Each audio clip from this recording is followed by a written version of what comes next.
नांदेड जिल्हा सैनिक कार्यालयात शौर्य दिवस उत्साहात साजरा, वीरपत्नींचा सन्मान। नांदेड जिल्हा सैनिक कार्यालयाच्या वतीने दिनांक 29 सप्टेंबर 2025 शौर्य दिवस अत्यंत भावपूर्ण आणि उत्साहपूर्ण वातावरणात साजरा करण्यात आला। या दिवशी शहीद झालेल्या जवानांना भावपूर्ण श्रद्धांजली अर्पण करण्यात आली। तसेच देशासाठी बलिदान केलेल्या वीर जवानांच्या पत्नींना सन्मानित करून त्यांचा यथोचित सत्कार करण्यात आला। या कार्यक्रमाला निवासी उपजिल्हाधिकारी किरण आंबेकर, विधी व न्याय विभागाचे सचिव शरद देशपांडे, ॲडव्होकेट सौ वाघमारेताई, वीरनारी कदमताई, गोवंदेताई, शिंदेताई यांची प्रमुख उपस्थिती होते। माजी सैनिक आणि पदाधिकाऱ्यांमध्ये माजी उपनगराध्यक्ष नगर परिषद मुदखेड तथा सैनिक फेडरेशनचे मराठवाडा अध्यक्ष लक्ष्मण देवदे, सैनिक फेडरेशन जिल्हाध्यक्ष ज्ञानेश्वर पाटील डुमणे, सैनिक फेडरेशन नांदेड जिल्हा उपाध्यक्ष प्रभू महालिंग अप्पा घोंगडे, सैनिक कल्याण संघटक कॅप्टन विठ्ठल पाटील कदम, पुनर्नियुक्ती माजी सैनिक संघटनेचे सचिव कमलाकर शेट्टे, माजी सैनिक संघटना रामराव धडगे, माजी सैनिक नीलपत्रेवार यांच्यासह यादीतील सर्व माजी सैनिक मोठ्या संख्येने उपस्थित होते। यावेळी उपस्थितांनी शूरवीरांच्या त्यागाचे स्मरण केले आणि वीरनारींच्या संघर्षाबद्दल कृतज्ञता व्यक्त केली।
तुझा ड्रायव्हर असला तर बस सगळे लवकर घेऊन जा, तू जर कंडक्टर असला तर त्या बाईला वर घे, म्हातारा घेऊन बस, त्याची चिल्लर परत दे। तू जिथं आहे तिथं चांगलं काम कर, प्रामाणिकपणे काम कर, ही देश सेवाच आहे। आता माझं काम सचिव आहे, बरोबर, तर मी जे करायला पाहिजे मला ज्याची पण नेमून झाली ते मी प्रामाणिकपणे करणं म्हणजे खरी देश सेवा। तिच्या खर्च जाऊन काढायला आणि म्हणून रिसोप्रोकल आहे, जनतेने पण करायला पाहिजे, तुमच्या जीवावर तिला लागतात ते सतत जाणीव असली पाहिजे। शेतकरी वाईट वाटतो सर, रेल्वेमध्ये लोक असतात अवस्थेचं ह्याचं बसतात, पण जागा येत नाही, वजन घेऊन तुम्ही खाली बसतो, कोण उठत नाही असतात, बरोबर। तर ह्याच्यामध्ये खरी जागा घेणं गरजेचं आहे असं मला वाटतं। आता पण मुंबईच्याकडे घेऊया, तुम्हाला ते सगळ्या सांगता माझ्या ऑफिस ते ऑफिस काय, नाचा म्हणजे डालचा म्हणजे काय, मग ही वीर परियोजना काय। खरं तर न्यायालयाचं काम असतं, थोडा वेळ चालतं ना, चालू व्यवस्थित सांगतात मला सर, न्यायालयाचं काम असतं फक्त निकाल द्या।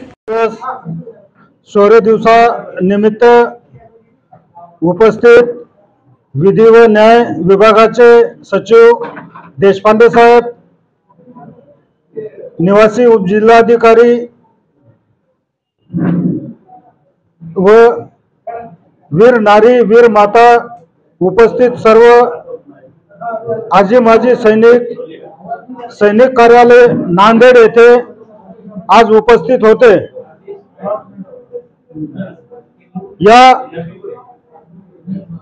वीर दिवसानिमित्त उपस्थित सर्व सैनिक परिवार यांना शुभेच्छा देतो आणि थांबतो।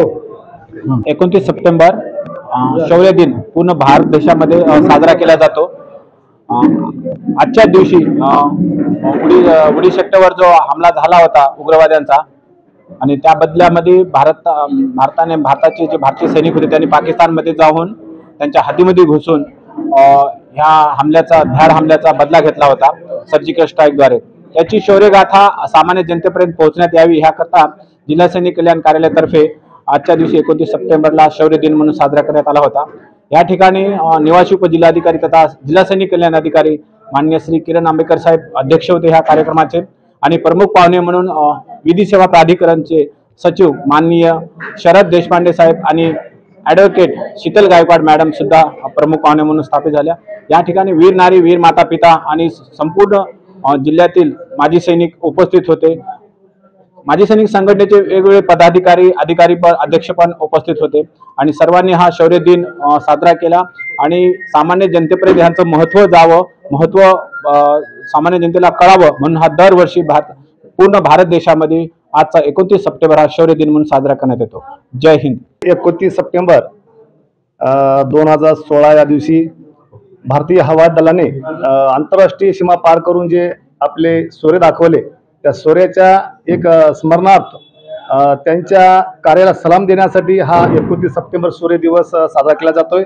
आज जिल्हा सैनिक कार्यालय या ठिकाणी सर्वांच्या या ठिकाणी उपस्थित हा एक शौर्य दिवस साजरा केला आहे। यासाठी तमाम सर्व भारतीयांना या शौर्यादिनानिमित्त मी सर्वांना शुभेच्छा देतोय। ज्या महात्म्यांनी आपल्या प्राण्यांची आहुती दिली त्या सर्व सैनिकांना मी विनम्र अभिवादन करतोय आणि या ठिकाणी हा जो संदेश आहे एक क्रांतिकारी किंवा देशाच्या ज्या शहीद जवानांची कुठेतरी गाथा आणि कुठेतरी यांचं जे बलिदान आहे देशाच्या युवकांना व काही लोकांना याचा विसर पडला आहे।